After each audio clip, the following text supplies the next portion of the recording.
And welcome back to another episode of JP and the Beanstalk. You bet. The energy is tremendous in the gym. It's great to be here with you, my dear sweet beans.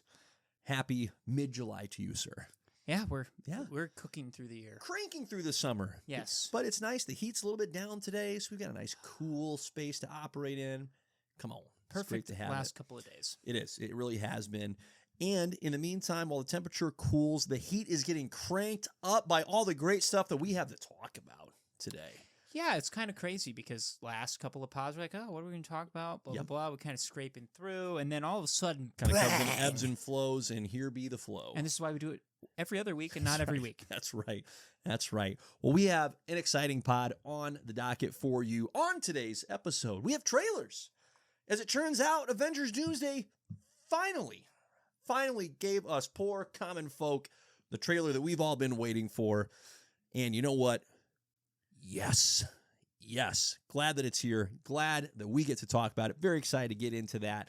Mere hours before we pressed record, Clayface also said, hold my milk. That's all I can think of Clayface drinking, right? Isn't that just disturbing? Isn't that gross? Yeah, gross? Did not. Dirt? Say dirt? No, mud? Warm milk. Definitely warm milk for Clayface. It dropped the trailer. We're going to mention it one more time, and that's going to be about it. Hey, we both got to see The Odyssey separately. We did. But boy, was that a delight. And unplanned, by the way, that we were both going to see it. Good point. Yeah, uncoordinated. Good job. Way to go. I know. Yeah, you should be proud of me. I really am. got out of my box. I am. Well, kind of. I love Greek mythology, but still. It was enough of a stretch for you that I am proud of you. Way to go. Thank you. Good job. Still haven't seen Super Oppenheimer. That's okay. These are steps. And Steps. You took a step in the right direction. So super proud of you. Spider-Man, brand new day. It's on the horizon. The day, you might say, is on the horizon. I hate myself for that wordplay. As you should. Was.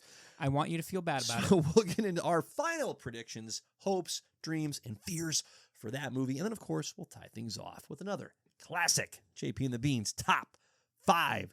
Okay, without further ado, let's just go by most recent. Clayface, it dropped another trailer. This one was less terrifying, more intense, and quite frankly, had I not seen the teaser trailer, I would have seen this trailer and not be closed off to seeing this movie. Yeah. That's like the nicest thing I can say about it. It's still not going to be my cup of tea, but this is like such backhanded praise. It looks real. Like, it looks genuine. It looks as well fleshed out as I think a person could hope. If hope is the right word for a Clayface movie to be. It feels like... So the first one just felt like that little teaser trailer felt more like a very body horror. Yes. Very focused on that front, right? Correct. This one felt like your old school monster movie. There you go. This guy is slowly turning into a monster that he doesn't want to be, right? The werewolf. Yep. I think of The Fly, which I've never seen before, but I would say this is probably going to be the closest version of that. Which I think The Fly's probably creepier and grosser because bug people, don't even get me started down that rabbit hole. Oh, we remember with you and bugs. Yes. Anywho, so I feels more like that, and you know, Clayface is just a rampaging monster at the end of the day, unfortunately. But I just kind of want to see the pictures and the footage of what Clayface looks like at the end. Right. They didn't show it, and they probably won't because that's kind of the whole point of the movie. Big part of the payoff. But I kind of want to see that. Yeah. Like, if I find out, like, the last third of this movie is Clayface on a rampage and Batman comes in to save the day, I will go watch this movie. Hands down. I will probably, like I did for The Odyssey and the body horror parts where she's turning people to pigs, spoilers. In this... Like, again, when he's cutting the eyelids off of himself in that trailer pot, I'm not watching that. No need. No, thank you. No need. Pass. My eyelids stay exactly Your eyelids where they will stay are. firmly closed. No tweezers, no tiny scissors anywhere near them. Yeah. So, definitely interesting. And I'm definitely also curious because there are like 12 different versions of Clayface. They call him Matt Hagen, which is the third one. I'm very curious to see which one they end up like origin-wise going with, or if they just mash them all together. Sure. So. Yeah, it's I don't know how to like feel positively about this movie, right? Like, we spent a lot of time on our previous pod, I think, properly lamenting the current trajectory of DC, and lamenting is maybe too strong of a word, but articulating our concerns, which I think are valid. And even if this movie comes out and does well, I'm not even sure like what the best case scenario is in terms of how it bolsters what is striving to be a connected cinematic universe. Truly, like I think it can do well as its own standalone film, but I don't know how on earth you incorporate it into the DCU at large. Well, and maybe I'm thinking through it the wrong way. I don't know. I'm more thinking out loud here than taking a stand, so to speak. No, you're not, because this feels almost like it should have been like The Penguin, for instance. This is a HBO style show. Right. Instead, we're getting it in a movie format. Right. That's shorter time. Yep. I would be very curious to see how this does box office wise. Mm-hmm. You know, like Supergirl has the Superman tie. Did not do well. Very well in the box office. Regardless of what people thought of the movie, good or bad, right? A lot of mixed reviews on that movie, right? Clayface, if Batman's in this movie at all, which I am leaning more and more towards he's not showing up, which is a bummer. If he does, though, and has like 10 to 15 minutes of screen time in this movie, I would be very curious to see if they pivot the marketing for this and be like, Batman's here. Please come watch. Batman's here. You know what I mean? Because I feel like that's the only way you're able to get people outside of like the very niche Batman, you know what I mean? The niche audience of the comic book. More than the general audience going to see a Batman movie. Right. So I'll be curious on that front for sure. It just feels like the best case scenario for this movie is like what we saw with the first solo Joker movie with Joaquin Phoenix, which I still haven't seen. Same. Don't want for to. Similar reasons, right? It's just about a villain. It's objectively disturbing. It tries to be, right? That's what I heard from all of my friends that went and saw that movie. Said, yeah, you see that once and it's really well done, but it's disturbing, and it's trying to be like, that's part of its identity. It's trying to portray that character in a very raw and, heavy air quotes, accurate way, because it's a fictional character. But that's just the same vibe that I'm getting here. And you know, when it comes to villain origins, 9 times out of 10 they're told through the story of the hero. Right. And this is going to sound very harsh, because I know Heart of Clay was a very well-renowned Batman episode, right? None of us are going to see Clayface because we care about his backstory. We want to see Clayface on screen because we want to see Batman go up against a giant sludge monster that he, first of all, is a physical presence who can just throw maces and hammers at him at random points in time. B, can then just secretly hide amongst a normal person, and it takes a long time for him to find out. That's where the detective skills come in that we want to see from Batman, that thank God we finally got, right? So I just... And again, it sounds bad. I don't care about Matt Hagen's backstory enough for this to be a movie. I'd love to be pleasantly surprised here. And I think, and here's the thing, I think it'll be a good movie. Correct. For that genre of horror. It's just, that is not a character that is getting the audience there at this point in time. Like, if you would have had Batman versus Clayface first, and then you're like, everybody loved Clayface, so like, how did he become to be or whatever, and then you release it?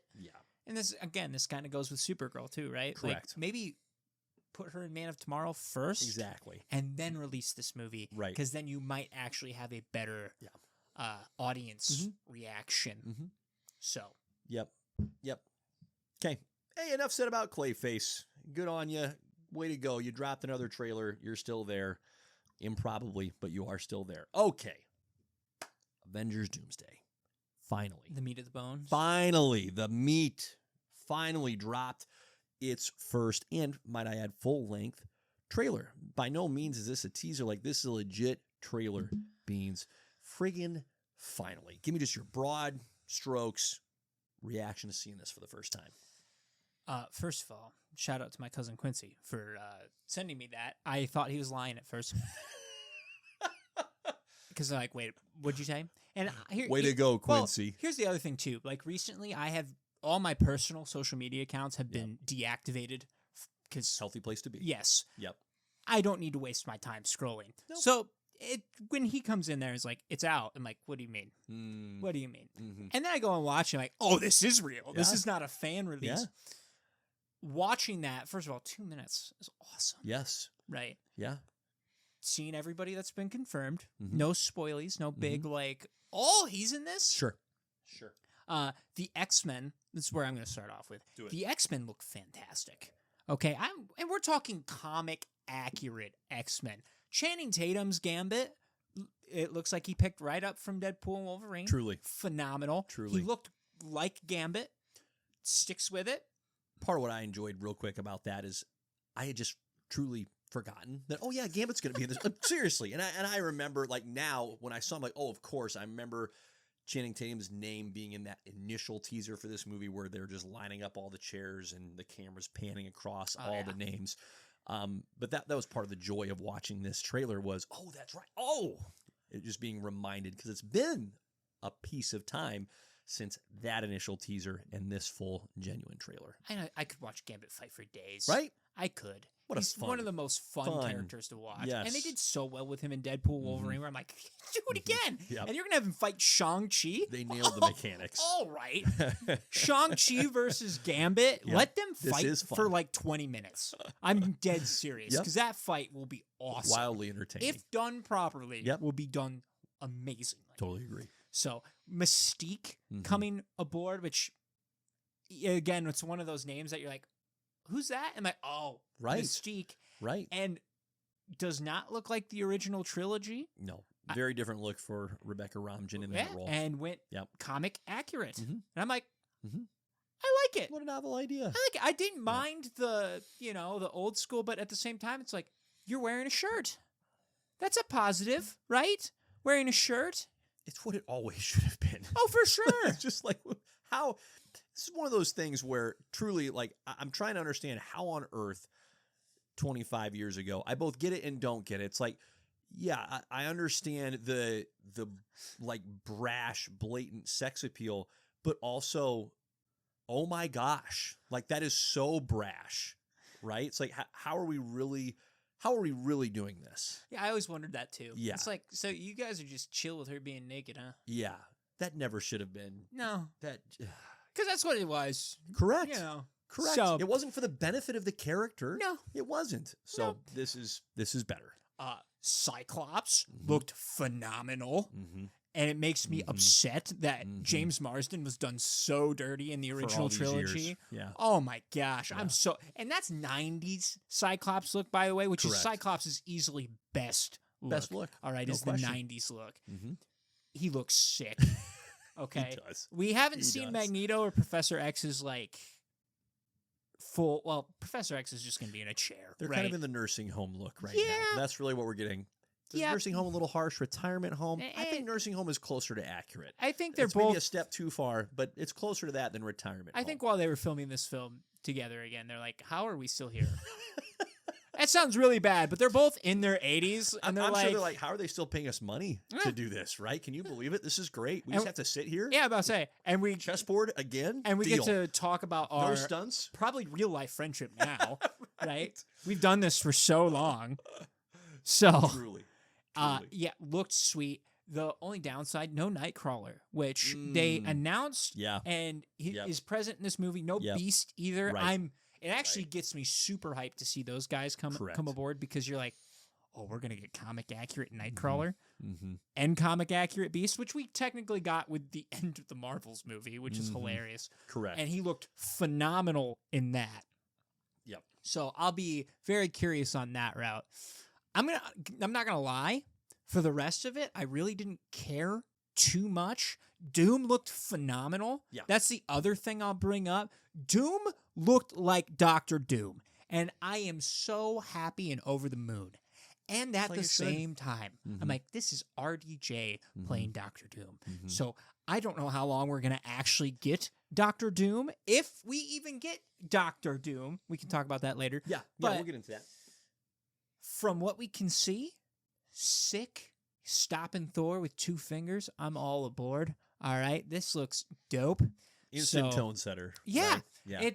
It does get me curious though, right? Because we're watching this trailer. They have really not revealed anything like if he's got help on the other side.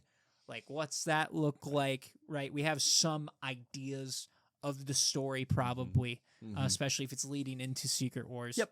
So we'll see what that does. But from a trailer perspective, I think the X-Men was the biggest takeaway. I really also I was rewatching the trailer, and I stopped it when they're all in like the new Avengers tower, and nothing made me laugh harder than Red Guardian being in all the new Avengers gear, and I'm like, oh, that's hilarious. He's repping all of that from that movie. Yep. In his sellout outfit where he's just branded every square inch of his outfit. So pumped. I'm so pumped for that. But yeah, like outside of that, I mean, that's pretty much it for me. It's that great. The X-Men, I think, are the big takeaway. Like, we got the mutants back, baby. Yeah, and I agree. I think that's there's several great takeaways. The first and foremost is of course the presence of Doctor Doom, and to your point, the look. Like right out of the gate, perfect. Looks exactly like what he should look like. The other piece that was super encouraging was the characters that over the last several years, right? It's been a very uneven sequencing of stories and movies. The cohesion is a theory, it's not a fact. But getting to see certain characters that I'm really eager to see more of, even when we were watching the movies going, all right, this isn't great, but I still like this individual character. I think of Namor. Yep. Right? Excited to see more of him and that representation of that character. Shang-Chi, who you already mentioned. It's like fantastic. Very You have been waving his flag for a long time. Absolutely. I'll keep waving Shang's flag there. Gambit, again, I already talked a little bit about, like, oh yeah, I forgot he's in the movie, but that's such a pleasant surprise. Loki, right? Yep. That was a nice little plug to get for his character. But TVA Loki. Right. So I just appreciated, even though I have no idea what to do with the little tease, I appreciated that they showed him. To me, that was significant, right? That they're willing to show his character there's substance there. What on earth the substance really is, feel free to speculate wildly. I don't know, other than I'm glad that he is present and will hopefully have a role of not insignificance. So that's pretty fascinating. A little squirrel thought here. It'd be fascinating if he is used, like in the mechanics of this story, if he's used as the Molecule Man was used in the comic storyline, where Doctor Doom is trying to like kill all the Molecule Men, and now if Doctor Doom's trying to like kill all the Lokis from the multiverse, I digress. Random thought, there it is. Who we didn't get to see was also noteworthy, right? You already mentioned Beast and Nightcrawler. There's no Captain Marvel, no Spider-Man and Hulk, which is really understandable since the timing of this trailer is coming out before that movie, so I get it. But no Deadpool, no Doctor Strange, no Wolverine. Yeah, that was the big thing I picked up. Yes. I said right away, I was like, there's a lack of legacy characters here. Yes, Thor's here, and yes, Steve is here, but we saw Ant-Man, and that was it. No lines of dialogue. So, but what's their full roles here? And I think that might be part of the reason why I'm not as hyped as I would be otherwise. It's just the reality of where we're at. Right. Like, enough time has passed from those legacy characters that momentum is fairly well spent, right? So you're trying to restart in a very real way that momentum that you once had. And so you're trying to pull the best pieces out of what you've done so far. And it's the characters. Nothing has been accomplished from a storytelling perspective, quite frankly. It just hasn't. And so you're pulling characters and you're going to try and do this cumulative character mashup, payoff type story. But here's the biggest challenge. You haven't had a buildup of a story. And this is the tallest task that they've ever tried to pull off. Not just because of the sheer volume of characters, but because unlike the Infinity War buildup where you've had that cohesive story culminating in Infinity War and Endgame, you just haven't had that. You've had some smattering of characters. So anyway, we don't need to get too far down that rabbit hole. That's ground that we've covered and will continue to discuss as we get closer to the release date. But I love what you said. That legacy word is really critical. Yes, we get Captain America in there, but there's an open question as to, okay, which Captain America is this? Is this the Captain America we'd all prefer to see, right? Could be. Could very well not be. We don't know. We're fully back in the multiverse shenanigans. It's the Human Torch. It's happened before. That's right. Happened before. I don't think the Human Torch is worthy, though. So remains to be seen. Okay. But I was pleased to get the trailer. Obviously, a lot of fun to finally get the true, I think, marketing machine rolling. And I think we're only going to benefit as fans that we have Dune Part 3 and then Avengers Doomsday competing for our eyeballs on the same day. I think that's going to be a fun dynamic for us to live in as fans over these next several months on these respective hype trains, like competing with each other, because usually that means you as the consumer win. So yeah, you guys have fun competing. I know what I'm doing. That's exactly I'm only right. going to one of those two. He's going to both of them. Don't worry. Okay. Here's where I want to go with this. The official synopsis, okay, that's listed on IMDb reads as such. Heroes from 3 different worlds must unite when they're thrust together to confront a catastrophic danger that could destroy everything they know. All right, 3 different worlds. So we've got the Earth 616, yep, the Avengers universe that we've come to know and love, Earth 828, I believe will be that other universe. That's the Fantastic Four universe. And this will be a question we're going to circle back to. Probably Doctor Doom's universe, like the Doctor Doom that we're interacting with. But maybe not. So pause there because we're going to circle back because it's a question. It's not a certainty. And then the third universe will be Earth 10,005, the X-Men Deadpool universe, so like the Fox X-Men universe. I think those are the 3 universes that we're getting. Okay. Let's circle back to the Doom piece. Do you think that he's coming from that Earth 828, or do you think that this version of Doctor Doom that we're getting is from a different universe entirely? I'm going to lean towards different universe rather than the Fantastic Four universe. Mm-hmm. I think, and I say that because I'm thinking long term. Yep. We are more than likely going to get a couple more Fantastic Four movies because the first one was solid. Yep. And it was good. It was great. And enough people went to go see it where they're like, let's do another one. Correct. I look at long term. Yep. I do not think it serves them well, Marvel as a whole, to be having RDJ as Doctor Doom for longer than these 2 Avengers movies. If he's in both of them, theoretically, he's in both of them. Mm-hmm. I just don't think that's feasible. Right. I just don't. So I'm going to say a different universe for that reason. Yep. I would not be surprised if it's the Fantastic Four universe because that's the only other one that really fits. So. Yep.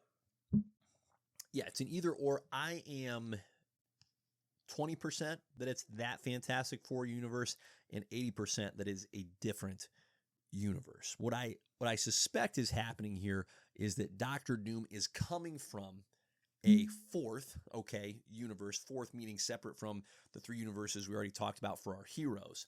He's coming from a universe that has already perished, and therefore he is motivated to not allow all universes to perish.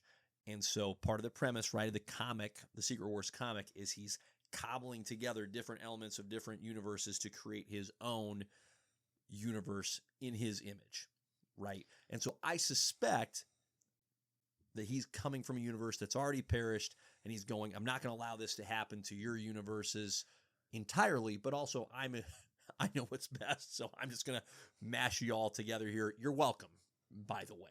And yes, of course you're going to resist because you think, oh, how horrible this is. And you're right, it is horrible. But again, I know what I'm doing. I know what's best for all of you, so here you go. That's what I lean towards the most. That just feels most organic in terms of why would this character be motivated. I don't think he's going to be as motivated coming from Earth 828. There's a way to do it. There's a way to do it. I just think it's more compelling if he's coming outside of that universe, if he's an outsider. I would agree that it makes more sense that his world blew up. Yep. I do. Yep. So I'll be curious to see, because also Doctor Strange has already been tied to the incursions. So sure. Is Doctor Strange going to just show up and be his sidekick right off the rip? Like, just like the comics? Yes. You think so? There's a very good chance. Him and Clea are just like... There's a very good chance. We don't have any other choice. Yep. Very good chance. That'd be kind of a fun game changer right off the rip. Yeah. You know? Yes. So, I don't... Yeah, I think I'm safe to say that he is his own separate You feel thing. pretty confident there? Yes. Okay. So then let's dig into this one, okay? Because you are still, and I'm not, to be clear, to preface this, I'm not seeking to pull you off of this hill. Because I don't know what hill to be on myself here, all right? You're still of the mindset that RDJ is going to be a temp Doctor Doom. I feel less certain that that is the case after watching this trailer. This feels like RDJ is playing Doctor Doom, and that's just it. Like, there's no Tony Stark tie-in. And that could still be very wrong, but this is the first time that it felt, having seen the trailer and hearing the accent, and I'm going, they might just be having him play the character, which I'm not saying I'm necessarily embracing with enthusiasm. I just don't know. I feel less certain, like, how on earth do you tie a Tony Stark into this Doctor Doom? That just feels like Doctor Doom. I look at it from a fan perspective. Yeah. And we've gotten gypped with Doctor Doom in the past. Correct. And there's already a mixed reaction with RDJ getting that role. And it's not a knock to Robert Downey Jr. Not at all. It's because he's a phenomenal actor, and I'm sure he'll do great. Correct. But after seeing him play Tony Stark for so long, there's just going to be part of the fan base where it's like, that's Iron Man. So, for me, and I don't want Doom to die, okay? I do not want Doom to die. Thanos, I was fine with getting killed off screen, or killed on screen. Yeah. Right? I was like, okay, good, we can move on. Yeah. I don't want that with Doom, especially if we're just getting him now, and then we're going to have 2 movies, and then he's gone again for another 10 years. Yeah. When he's plays such an integral role with not just the Fantastic Four, but the Black Panther, the Avengers, all these other players, it's like, don't get rid of him. He's probably the coolest, not probably. Yeah. He is the coolest villain Marvel has. No, and I don't think they have to, and I don't think they will. I think the get out of jail free card here is the mask. It's like, he's just going to wear the mask all the time. Because in the comics, Doom doesn't take off the mask. Like, he's wearing the mask always. And it was the accent that did it for me. Okay, that's the real trigger here, is that he's wearing the mask the whole time, and he's doing the accent. And so, yes, as fans, we know, hey, that's Robert Downey Jr., but there's a path where we can disconnect from that if he's wearing the mask the whole time and we're hearing the accent, and give it a little bit of time and you kind of get in sync. And I'm not championing this as like particularly appealing. I'm just recognizing it as okay, this might be what they're doing. I still don't know. I can't more aggressively say I don't know. But that was the first time that particular path, I think, at least cracked the door open for me a little bit. I went, okay, yep, I can see how they would do this. I just don't think Marvel wants to pay RDJ money to wear a mask and his voice. Correct. Yeah. And not playing Iron Man. I'm sorry. No offense, again, but I don't disagree. So for me, my theory currently, 4th universe blows up. Yep. In this universe, because we're talking incursions, I'll switch up my theory a little bit. That's fine. Right? That's fine. Tony, of that universe, gets the Infinity Stones, snaps, scars his face, somehow lives, right?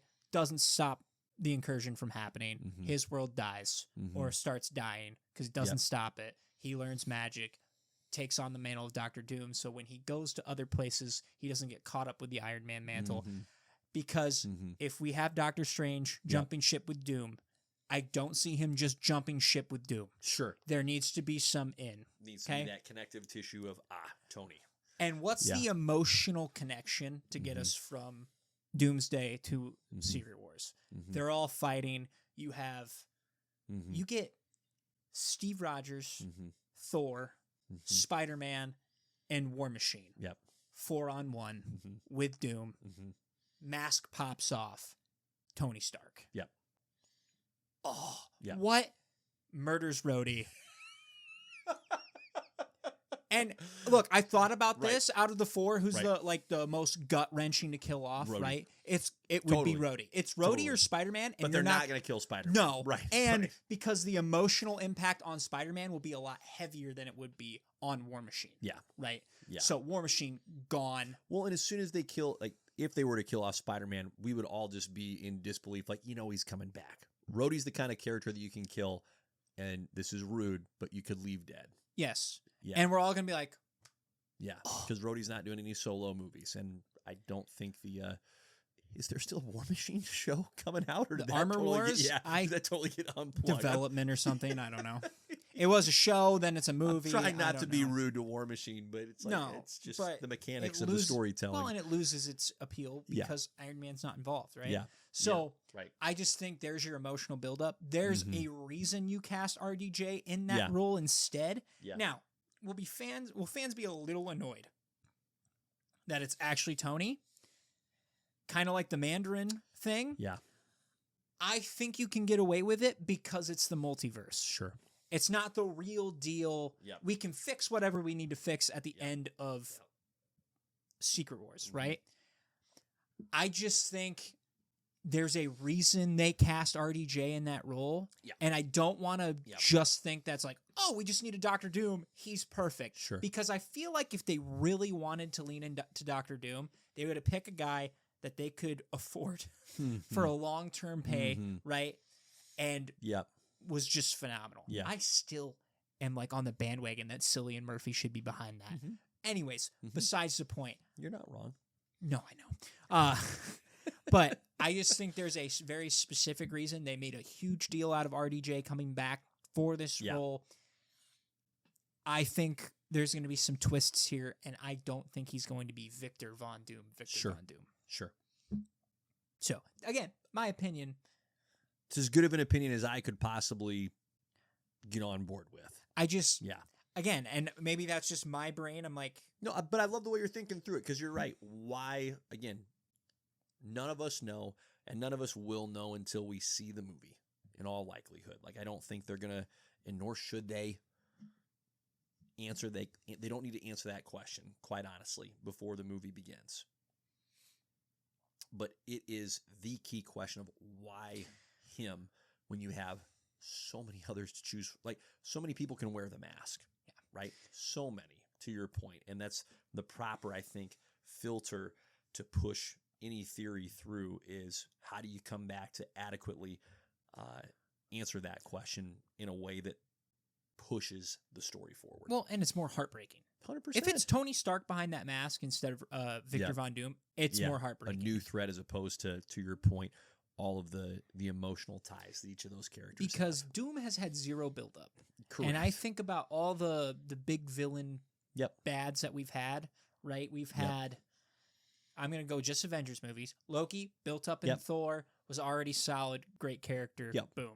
Ultron was built up through the entire movie and built up very well, where you can get away with not throwing him in other movies. Thanos had been built up since Avengers.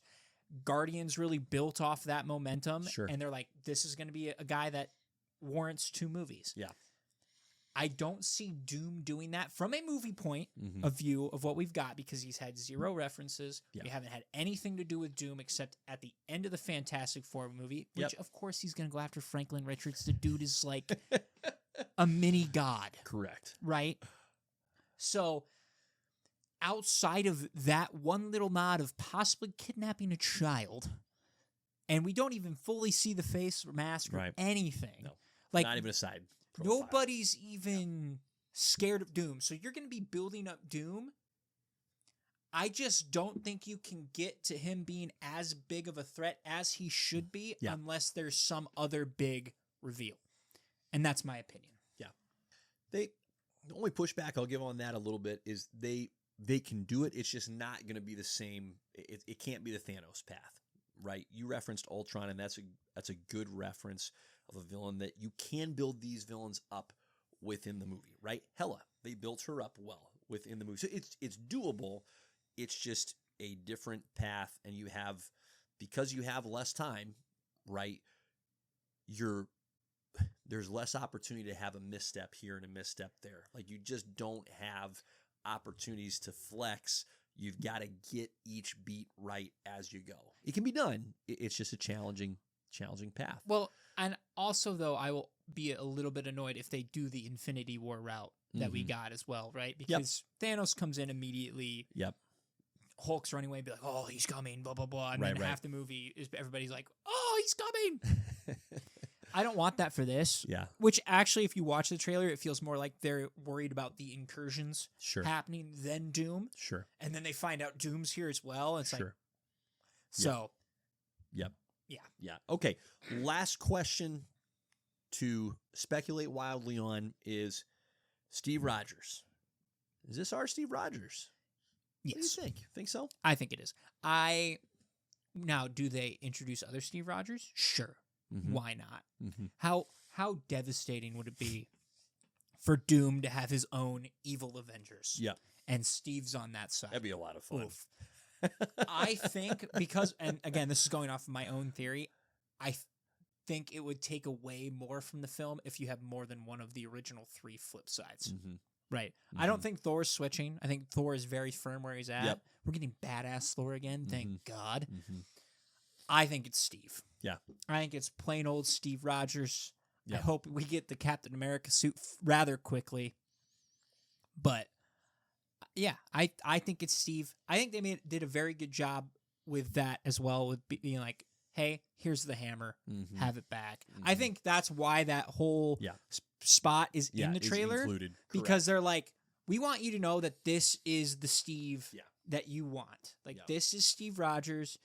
He's back. Enjoy. Because I don't think they wanted any of that narrative. Correct. Yeah. Correct. Yeah, I agree. I don't. There's all kinds of possibilities with the multiversal shenanigans that are available.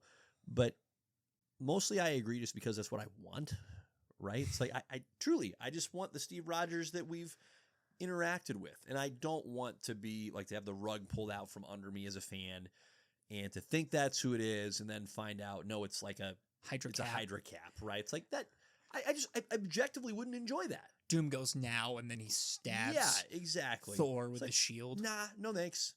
No thanks. Because while it's fun, okay, here's a good example.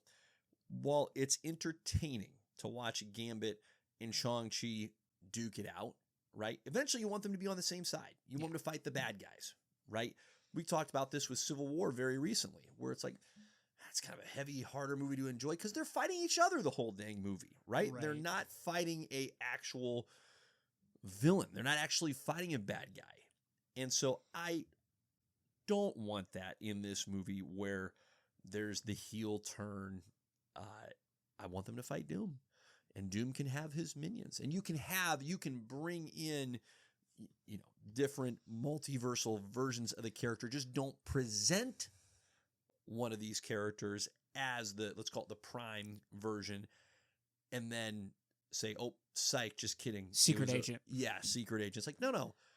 You can have the twisted version, just don't present it as the prime version first. That's my ask. Yeah, I think enjoy that. I think the biggest point of interest for sure will be, who does he have? Oh my.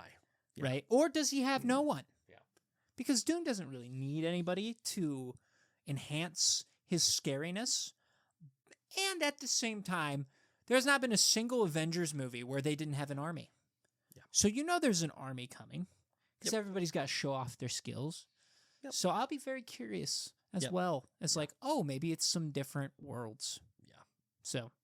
Yep. It'll be fascinating. Certainly will be fascinating. In the meantime, what I would say is, listen, it's the middle of July. If you haven't already, highly recommend reading Jonathan Hickman's run. Very good. On the Avengers. It's tremendous. It's tremendous. It's dense. It spends a lot of time world building. But I will also say that it's as self-contained as a comic can be that's still connected to the whole smorgasbord of the comic world. So it's accessible in that respect. Yeah. The art's phenomenal from start to finish. It's a lot of fun. That's kind of Hickman's wheelhouse, totally. Is the world building for sure. Yep, very, very much so. So you got some time here if you haven't done it already.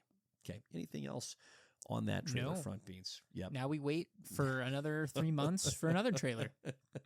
Yeah, probably gonna be a little bit.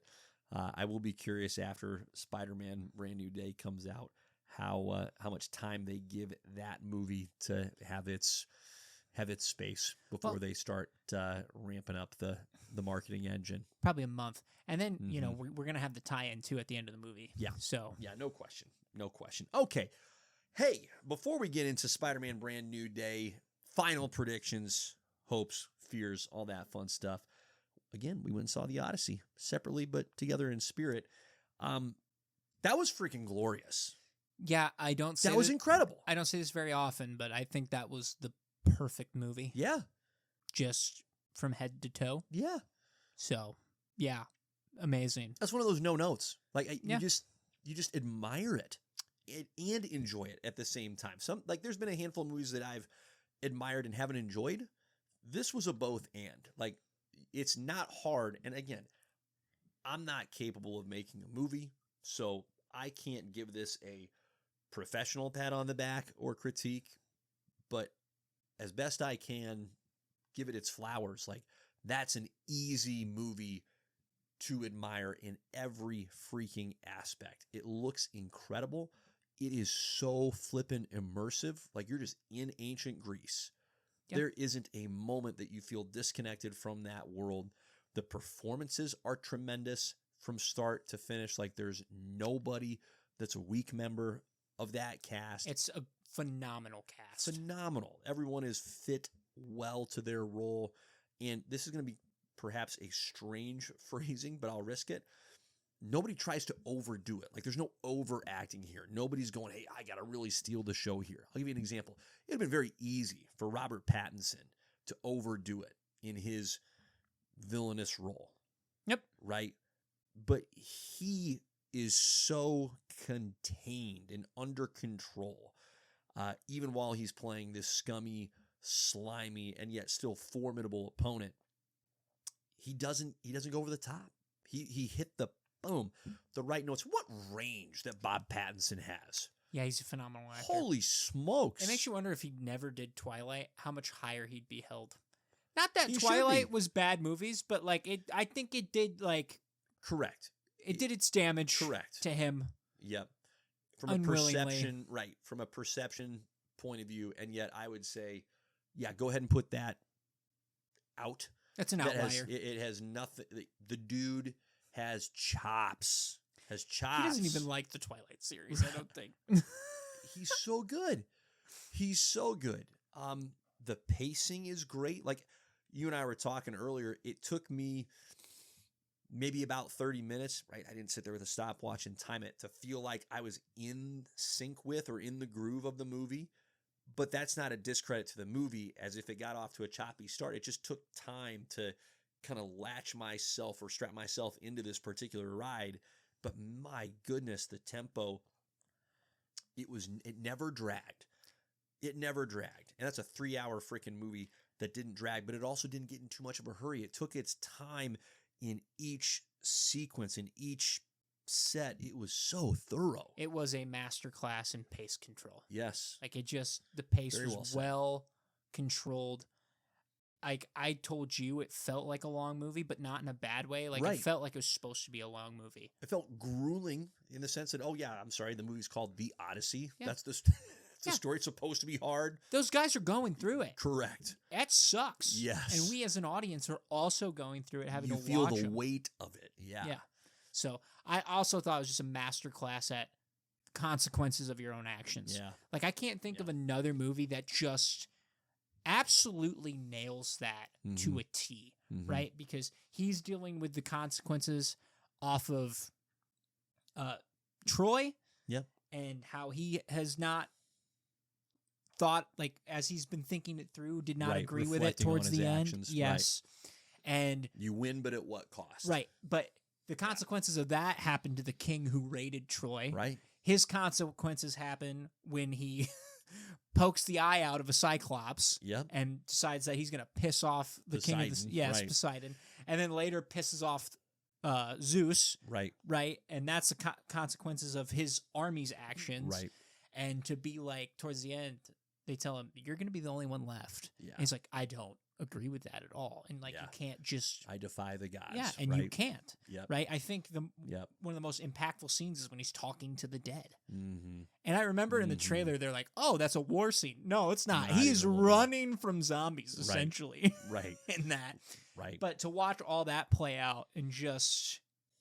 Yeah, like that's the whole thing is just dealing with consequences. And I loved the scene too where he finally goes home, builds the raft, and Charlize Theron's character's talking to him, and she's like, you have to do the one thing that you have not been able or wanting to do. You have to give up control, and you have to face your consequences. Right. And he does. He just goes out there and he lets the sea do its thing, and guess where he ends up? Where he's supposed to be the whole time.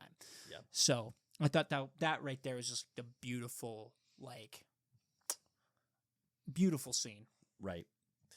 Yeah, how he's such a flawed character, right? Like, this isn't this perfect personification of a protagonist, but that is such a huge piece of what makes him relatable and worthwhile. Is he's going through this character progression, right, and character growth. We talk about this all the time. We always will on the pod, of how critical that is for any story, like to have the character progression and the character development be this real and tangible thing. But you're absolutely right, that personification where Calypso's telling him, like, you have to submit, like, you have to humble yourself and recognize that your intentional defying of the gods has led to your point, these various consequences. This isn't fate being cruel to you. You have intentionally chosen to defy Zeus's law. And that tie-in, by the way, where he's coming to terms with the action of developing the Trojan horse, right? How that was just weighing on him as his journey progressed, and the guilt that he felt and the shame that he felt, and how he had just served a part in essentially cutting the legs out from underneath humanity, right? It's like that was a payoff that I wasn't expecting. The payoff was multi-layered. It wasn't just one moment. It wasn't just in one way. It was both with Odysseus and different individual characters, and then it was with his journey as a whole. Yep. It was phenomenal. It was phenomenal. Go watch it. My gosh, right? So good. That's winning Oscars. No doubt. It's so damn that might good. That might sweep. Yeah. And listen, again, this is an old story. I think it's a credit to the story that it retells it in what I would say is a very respectful way. Does it take its liberties? No kidding. And you know what? Again, thousands-year-old worth of a story that every time it's been retold and adapted, guess what? Liberties have been taken. All right. And if you're really championing the original, it's still there for you. By all means, go read it and go enjoy it, and then go yell at the cloud in the corner. But you're just neglecting a tremendous, tremendous movie. You know, Tom Holland, in some pre-release interviews, was saying that to him this felt like Christopher Nolan at the height of his powers, right? Yeah. In so many words. Totally agree. First movie that was fully shot in IMAX. Unbelievable. Insane. No, I'm pretty sure. Just unbelievable. Tom was great. Yep. As Telemachus. That was incredible. I really didn't know what to expect with with some of these casting choices, right? Like John Leguizamo. But he was tremendous. Oh, phenomenal. He was tremendous. I didn't know he had that in him, and he was just freaking incredible. Just incredible. Anne Hathaway's her usual solid self. Matt Damon, I didn't know how well of a fit he would be in this role. He did win me over. Yes. But I agree. First time growing out a full beard for Matt, apparently. Should keep it. It looked solid. It really did. It looked solid. Right? You're like, hey, Matt, you did well there. Oh my gosh. I saw something where it's like Matt Damon, his whole genre is just trying to get home. And then they showed a bunch of different movies. He's got a little of bit him. of pattern there. Even John Bernthal, and I don't say that in a way of really John Bernthal. He's infinitely entertaining all the time. I wasn't sure how on earth he would fit into this story, just with his particular brashness, and it was perfect. Yeah, he definitely fits the Spartan like vibe. Yeah, for sure. Mental House. He was tremendous. It was so great. It was so great. This is as good as a movie can get. Like you said, it's hard to give those kind of flowers to a movie to call it the perfect movie. This is in that slot. It's right in that spot. And of course you can nitpick. But... Of course you can. Yeah, we're not saying perfect, literally no nits to pick, but this is close to perfect as you're going to get. It was tremendous. Anything else on that front, my dear sweet beans? No. Okay. I know we've been going long. We've still got Spider-Man brand new day to hit. Let's do this. What on earth, here on the threshold, days away, what are your final hopes that you wish to express for this movie? Jeez.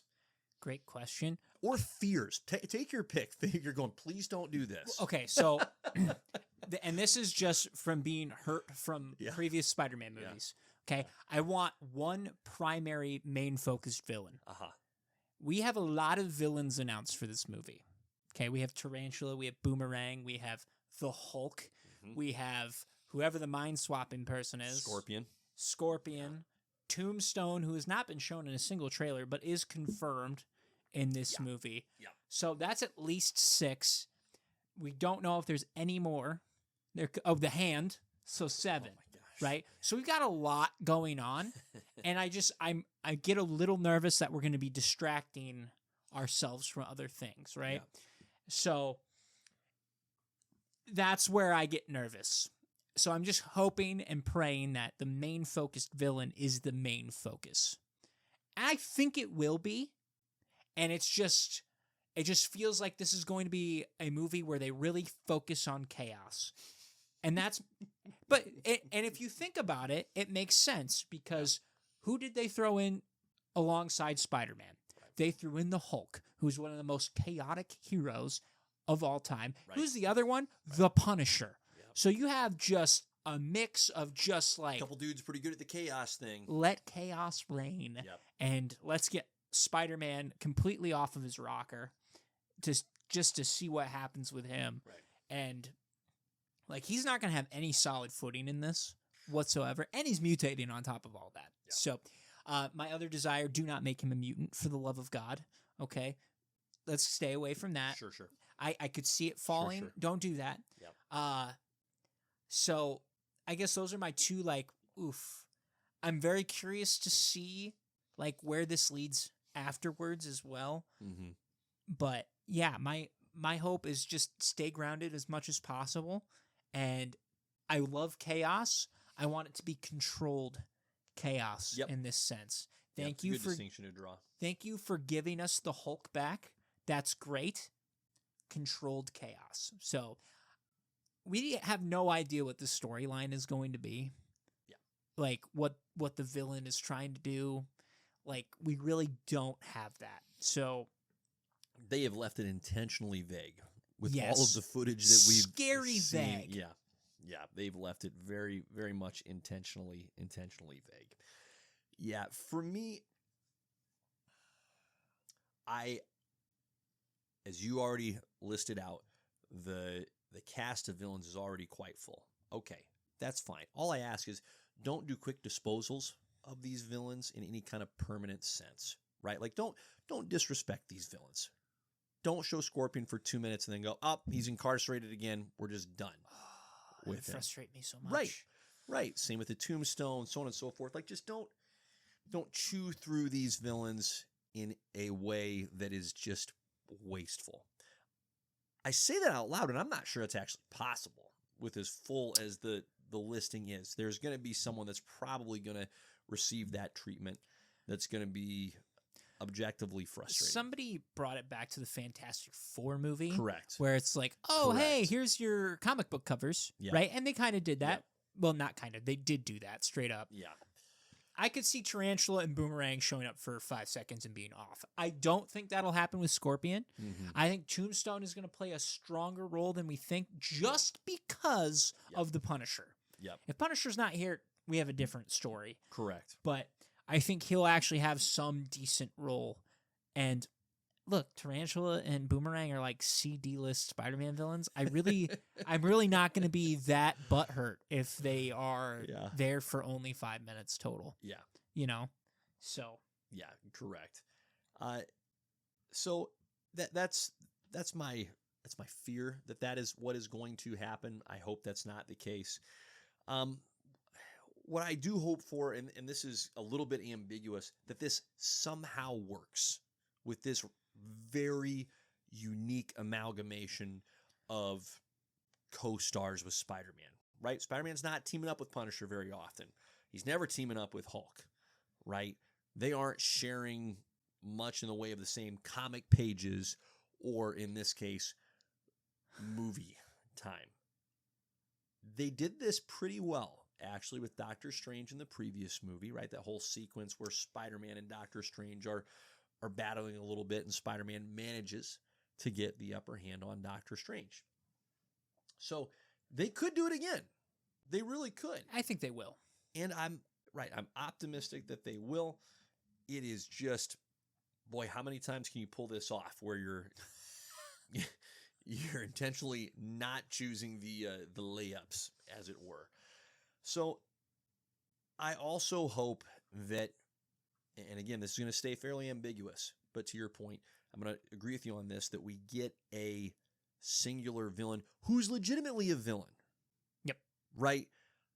I'm worried, and I'm going to tie this right into a fear, I'm worried that Sadie Sink is just straight up Jean Grey, and that they're going to have her be the villain, and that's going to be underwhelming. That will frustrate me. Yeah, that will be underwhelming. Because we talked about Cyclops getting done dirty. Correct. Can we just let Jean be a hero without, like, turning her psycho right out of the gate, please? Yeah, she's gotten done so dirty, too, in the past. Yeah. And I'm with you. I want her to be part of the fix. Yep. Because of the mental swapping. Correct. She's probably going to be like the perfect person to stop this other person, right? Yep. But please do not be the problem. Yep. Yeah, it's easily the biggest risk as of today that we see with this movie, which is, what are you doing with the villain? We don't know, because they haven't shown us. They've intentionally kept it in the shadows. And this, listen, Tom Holland is a delight. He's been a great fit for this character. Like we talked about at the end of the original, the trilogy, like his first 3 movies in this role. Hey, we brought him to a grounded place as Spider-Man. He's detached from all the tech that he had from Tony Stark. He's down to just himself, which is where the Spider-Man character should be most of the time. It's okay if he gets a little bit of a boost up from the Fantastic Four and from the Tony Starks of the world once in a while, but that shouldn't be his regular steady state. So I am excited to see the character. I do think it'll be fun to see the interaction with Frank Castle, because gosh, are they on 2 different ends of the, hey, how do we deal with the bad guy spectrum, right? Murder. And I like, even though, should it be Kurt Connors? Sure. But I like that they're giving him another, this is just like a Spider-Man trope at this point, right? It's like, hey, who's the older scientist that he can connect with, right? Is it Norman Osborn? Is it Otto Octavius? Now it's Bruce Banner. It was Kurt Connors in one of the Andrew Garfield movies. So we're checking that box again. I'm looking forward to that dynamic, because I do like Mark Ruffalo as Bruce Banner. So I'm glad we're getting some Bruce Banner here. I don't know what on earth, if we're going to be satisfied with what we get out of the Hulk or not. He looks great. He looks great. I am just so overtly frustrated with the whole Hulk timeline. Because I literally watched that and I'm like, how are we back to Savage Hulk and not controlling it? I know. How are we back here? Yep. You got full control. Yep. And I didn't watch She-Hulk, but you looked like you were pretty much in control on that What show a roller as coaster well. we've been on. And now all of a sudden you lost control again? Yeah. I don't understand it. Yeah. Okay. What I will say is this. The marketing for this movie has been top-notch. They haven't given too much away. There's a lot that they've held back. So I like that we're actually in this place, but we're asking a lot of questions. Like, there's a lot that's legitimately unknown. I am encouraged by that. Last two questions here. We are crossing the Love and Thunder threshold. In other words, we're in the fourth movie territory.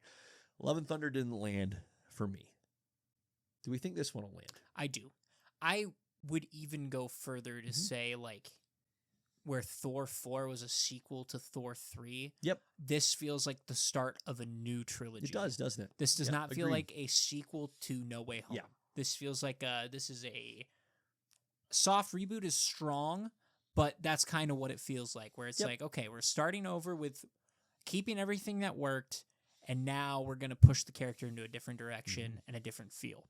So, which I'm all for. Sure. So that's where I'm at, where I'm like, I have more confidence and faith in it, because now this is what has always been a struggle with the Spider-Man movies, is that they are for some reason always around an Avengers movie. It's true. They're either before or after or after. in between, right? And now we're getting this to set up the next Avengers movie, where it feels like it's going to be another interruption into the main trilogy, where I'm very, very curious. What do you do on the second one? And the third one if we go that route. So I know everybody wants Venom. I want Venom. Could very well happen in Secret Wars. It'd be very poetic. But I'm very curious on that front to see where we go. But I have a lot stronger faith in this than I did in Thor. Yeah. Because if you look at Thor's track record, abysmal. You look at Spidey's track record, Tom Holland's Spider-Man track record. Yep. Okay, specifically. Yep. Solid. Yeah. There's not a bad movie in the bunch. No, there's not. And this character has such a strong identity that Thor, unfortunately, was pulled out of. Like, and that's the weird thing about reflecting on Love and Thunder here a little bit, is we thought that Thor had a really solid identity and like that, well, let's just keep that going. But they yanked him out of the place of balance and just went, let's just make you a comedic character. And we're not going to get that here. I think that this is going to be entertaining. Will it be the controlled chaos that we're wishing for? I hope so. Yep. I do, and I'm optimistic that it will be as well.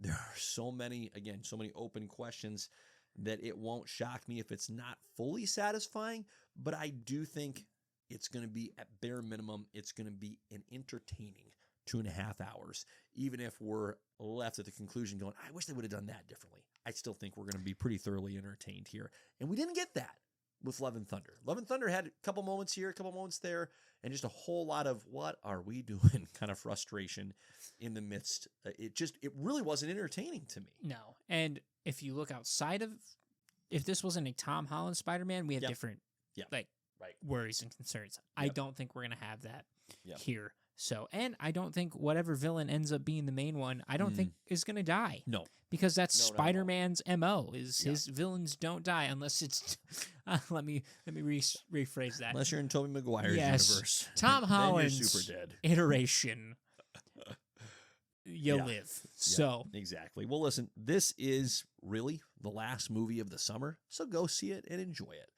Truly. Yeah, it's crazy. Isn't that wild? It is wild. And then I'm not going to see anything till Christmas. Yeah, then we're kind of in the desert of August from a movie perspective. We get into Lanterns, of course, but that's not a movie. It's a show, right? So go in with high hopes. Go in with great dreams and great ambitions. It should be a lot of fun. Okay, it is time, at long last, for another classic JP and the Beans Top 5. Today's top 5. Beans, I'll let you introduce this top 5, actually. Give us Top the context 5, here. you'd be very surprised that we haven't done this, but we've been going down the villain route lately, and I love it. Top 5 Spider-Man villains. Hi-yo. We haven't done a lot of Spider-Man top 5, so this is really cracking into it here. Sorry, Peter. Didn't mean to do that to you, bud. Yeah, he'll get over it. He'll have to. He'll have to. That's top great. 5 Spider-Man villains. Of course, favorites, not Yep. ranked by like power or whatever, because who gives a crap about that? Nope, we're not doing that. It's the ones we want to see more of. We're not doing that. And I'll take it a step further and say that I chose to approach this from the perspective of top 5 Spider-Man villains that we've seen in the movies that I have enjoyed.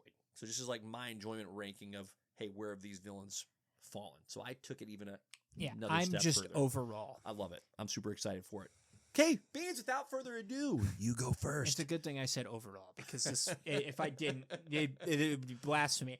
At number 5, and this was really tough for the 5 slot, because Spidey's got a lot of good villains. Okay, I have the Lizard at number 5 for me. And obviously, if I would have said the movie version, that would have been nuts. Okay, I love the Lizard. I love the relation that Kurt Connors has with Peter. It's one of those mentor-mentee figures where they have a really good relationship, and then all of a sudden he's Dr. Jekyll, Mr. Hyde. Right. He's off running around, and I think it's hilarious that he wants to make a nation of lizard people. Okay, is it ridiculous? Yes, it's comics. I'm not waving the flag for the lizard people army. Right. I am waving the flag for watching a giant genetically altered lizard to fight Spider-Man.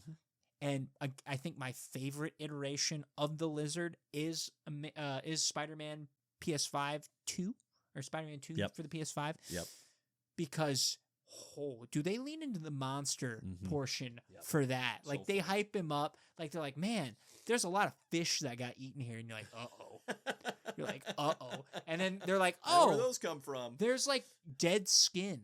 Like the lizard has molted, and you're like, oh golly, how big is he going to be? Huge, by the way. Gigantic. And it's awesome. So it's a personal favorite of mine. And again, just the relationship that Peter has. And when he saves the lizard, guess what? Kurt's not in trouble.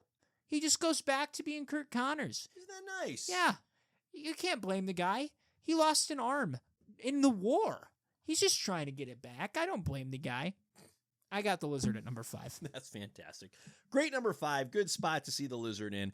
My number 5, again, coming at this from the movie villains perspective that we've seen that I've enjoyed the most, I actually have Sandman coming in the number 5 slot. Spider-Man 3 was a mess of a movie. Oh, yeah. It was disappointing. That was a bummer. However, Thomas Hayden Church brought it as Sandman. Phenomenal actor. He's a great actor. All the flowers to him. In a tough movie, he stood out in a really positive way. He really did. He is like this weirdly perfect fit, both with the physicality and the voice for the character. It's like, sure, of course you're Sandman, right? And he even makes the goofy, comic accurate, like green and gray striped shirt work, right? When they do that, you're like, that's ridiculous. It looks awful. It looks like you're trying to be the green version of Where's Waldo without the hat. But you know what? He may do. And the villain is like weirdly fun to watch on screen with the different permutations that his physical form can take. I thought it worked. In a mess of a movie, the Sandman actually worked. So that's my number 5. Yeah, and then he was also No Way Home. How about that? Except just stayed in sand form, which lame. Yeah, that was too bad. I wish he would have, and I get it, but at the same time, it's like, yeah, I wish he would just come back in and stepped in just for a little bit more there, bud. But okay. Yeah. Yep. Agreed. My number 4 is Vulture. Listen, anytime you get Michael Keaton to step into a role, that's pretty sweet. And he did a heck of a job with, not by any stretch of the imagination, presenting a comic accurate Adrian Toomes. The comic version of Adrian Toomes is just bonkers. Like just crazy nuts, right? Yep. Unhinged in every sense of the word. And word. 85. And also almost dead on account of old age. Which is, I think that's the craziest part of the Vulture. It's not that he's a flying guy with just wings. It's that he's 85 years old. It should never. It should be like the shortest confrontation ever. Like has a heart attack while flying, and it's just like, well, it's just over. Yeah. I didn't even have to do because anything. of lack of oxygen. He can't breathe. Exactly. Yeah. It should not work.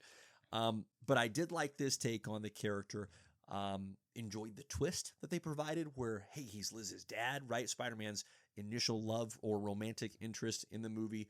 That was a fun little bit of shenanigans there. And it was believable as much as it can be when you have a mechanical Birdman flying a boot in the sky. And they managed to make him not look ridiculous. Correct. So I was entertained, even though, did I feel like I had to suspend my disbelief? Yes, but I got to watch Michael Keaton, and to his credit, he brought what he had to the role. He wasn't there just like saying, I'm just here for the check. Like, he brought the best that he could to that role, and I found myself entertained by it. So Vulture is my number 4. Okay, my number 4, again, not movies. Okay, can't emphasize enough. Kraven the Hunter is my number 4. I understand why you said can't emphasize enough. Kraven is phenomenal. I love it whenever Kraven shows up. Kraven's last hunt in the comics is iconic. Yeah. Go read it. It will depress you, by the way, towards the end, because it is a very depressing ending. Right. But pushes Spider-Man to his limits in that regard. Right. I love the idea of a villain just hunting Spider-Man for the pure love of the game. Yep. That's why Kraven's out there. Yep. And he's even more of a hunter in, again, the Spider-Man PlayStation game, where he is hunting down Spider-Man's villains because he wants to find somebody worthy enough to kill him. Mm-hmm. Like, he killed Scorpion and Vulture. Like, it's implied that he kills some of these other villains too, where you're like, oh, golly. My gosh. And then finds a worthy opponent in Venom who just chomps his head right off. Right. Sorry, spoilers, but it's just from that aspect, and they really go into his family as well, where it's like the strongest survive, and if you're not the strongest, even if you are my son, I'll just kill you because you're not worth it. So that's a heck of a family dynamic, isn't it? There's a reason they don't like each other. Mm-hmm. Yeah, I have Kraven at number 4. How was that movie again? Awful. One of the worst movies I've ever seen put together. Not even from like the storyline was awful. Yeah. From a cut audio recording. Anyways.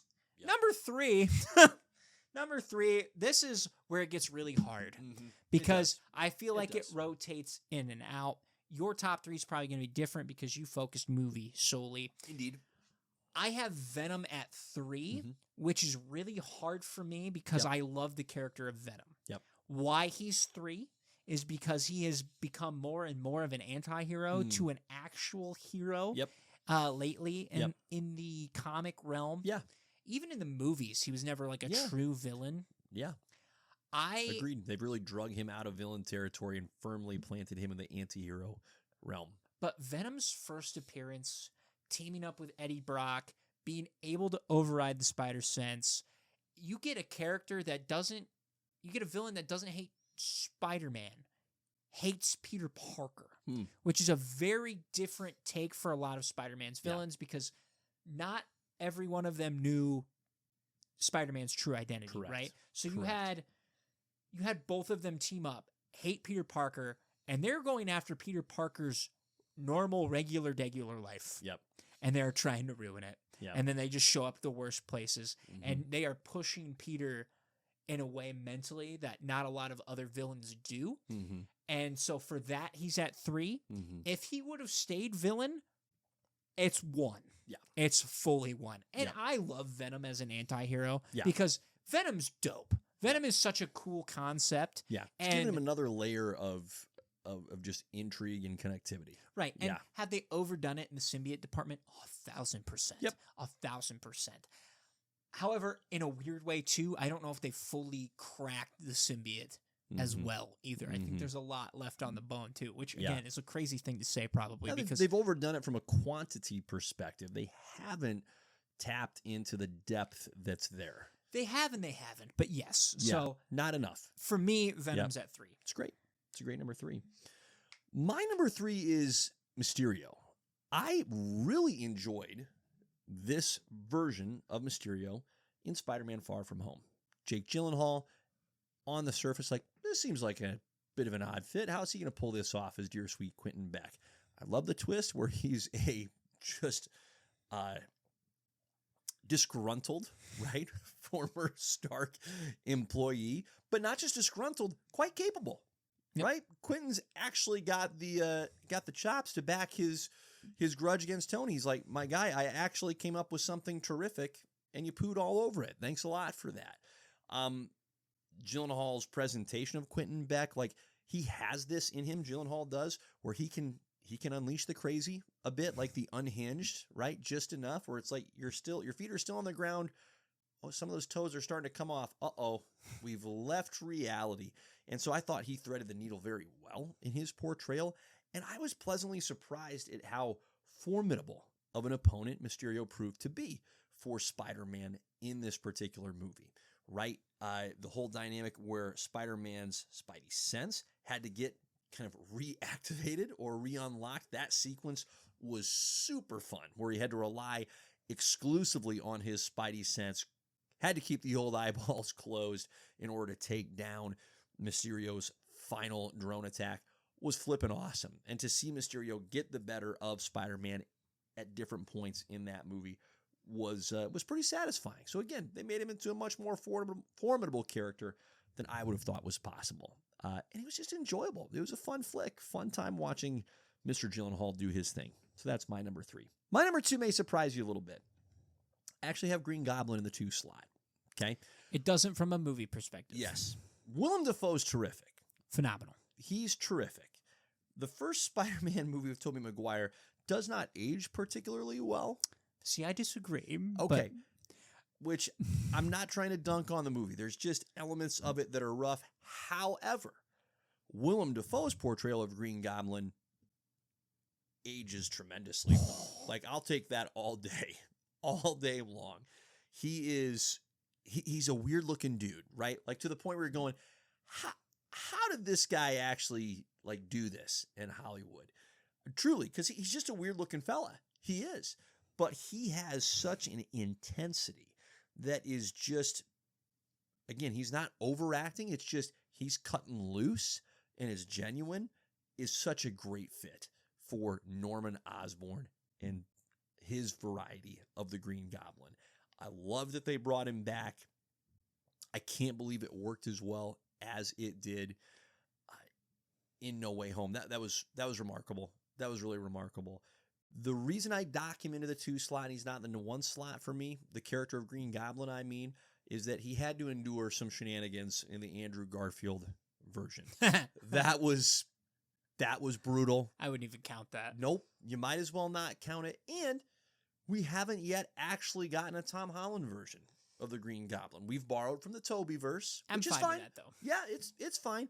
But eventually we're going to need to see a Tom Holland Green Goblin. We're not there yet, and I'm not in a rush either, but that's why Green Goblin is, for me, number 2. Okay. My number 2 is Doc Ock, Dr. Octopus. And I enjoy his character. His character's actually gotten a really nice evolution. Because, in the comics, it's just, he's a bad guy. He just is. He loses funding. He steals for money. That's what he does. I really enjoyed the renaissance for the character in Spider-Man 2. One of the most tragic villain stories that ends up getting redeemed at the end. Alfred Molina is incredible as Otto. Correct. They go this route too in the Spider-Man PS5 game as well, where you slowly, or the first Spider-Man game, where you slowly start to see him lose himself because essentially his disease is starting to melt, or the robot arms are taking over per usual, and then he wants to kill Norman. AI, watch out.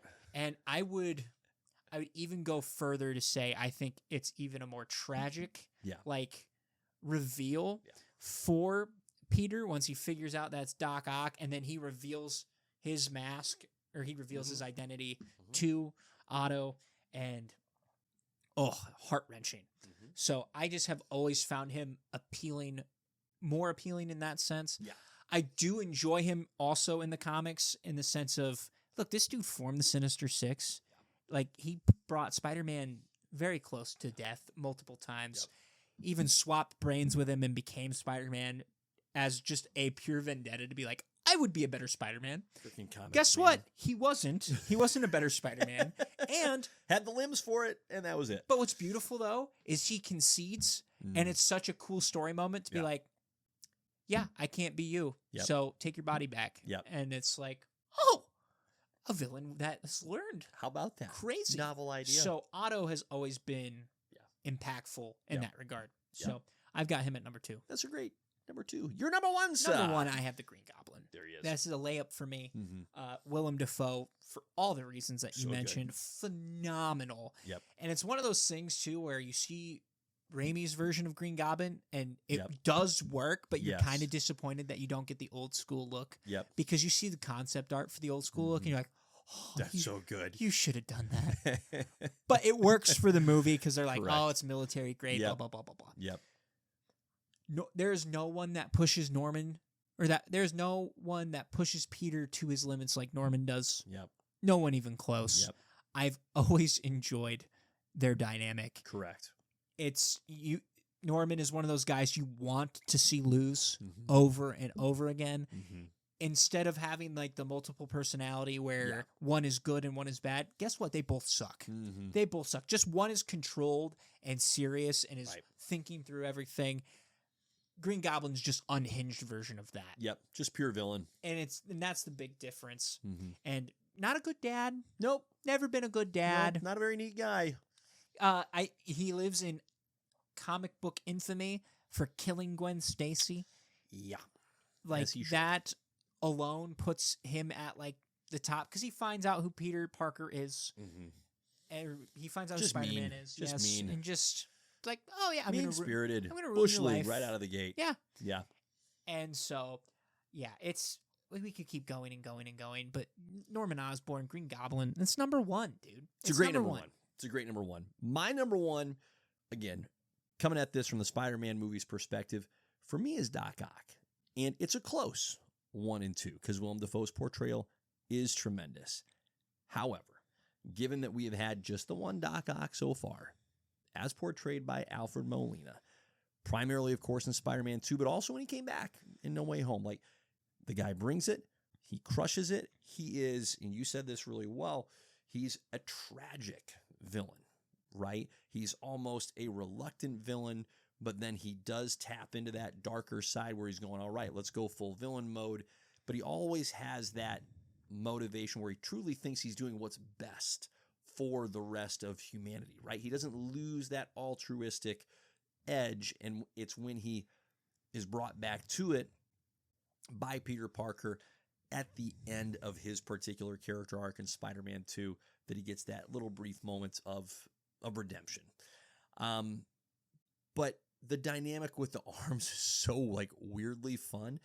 The fight scenes in Spider-Man 2 are tremendous. Just when you think Peter's got the old Doc taken care of, boom, there's another arm coming out of nowhere. Like the scene where they're battling first on the building, and then they crash down onto the train. That is such a just peak superhero movie scene. I absolutely love it. But he's such an empathetic villain, right? You can understand his motivations from start to finish and connect with him. For me, that puts him at the very tippity top in the number 1 slot. Fair enough. Doc Ock. I love it. Yeah. Dude, Spider-Man's Rogues is amazing. Oh. There's so many good ones to choose from. Like, I was like Scorpion, Rhino, Electro. Yep. Chameleon's not a great pull, but Chameleon's in there, right? You got some of the newer ones, Morloon. Right. Carnage. Oh, so good. Which just didn't get done well in a movie. No, but not Carnage yet. and oh, geez, you could keep going and going and going. Yeah, that's part of the fun, right? Is there are multiple Spider-Man villains that we haven't even tapped into, and I was curious if Kingpin was going to end up on your list because he can be a great Spider-Man villain. I agree that he's not on your list. I agree that he's not on my list. But we haven't seen Kingpin be a problem for Spider-Man yet. Well, and even like I go back and every interaction I've had with Kingpin and Spider-Man, like the only one that I can think of that sticks out is the 90s cartoon. Sure. because they just make Kingpin like the guy who's financing all the villains. Yep. And it works really well for that cartoon, For right? sure. But like, For sure. I think of the Spider-Man video game. Their interaction is very much limited to the very first mission of the game, and then Kingpin's just off the board. Yep. And the whole point of the story is now there is a void for a gang, and then you have a gang war going on in New York City. And then, it might have changed if we see Vincent D'Onofrio go up against Spidey. And like in this, oh my gosh, please. It won't happen. Correct. But I think if those two were to ever share the screen, my tune might change very quickly. Yeah. But it's... Point is, there's a lot of still yet untapped potential in Spider-Man's rogues gallery. Yeah. Oh my gosh. Yeah. Dude, if he showed up in the black suit and you just beat the crap out of Wilson Fisk in prison and just like, you ever touch my family, like that comic book scene, so good. So it's great. It's we'll wrap it on that. Let's do. On that note, Godspeed. Peace.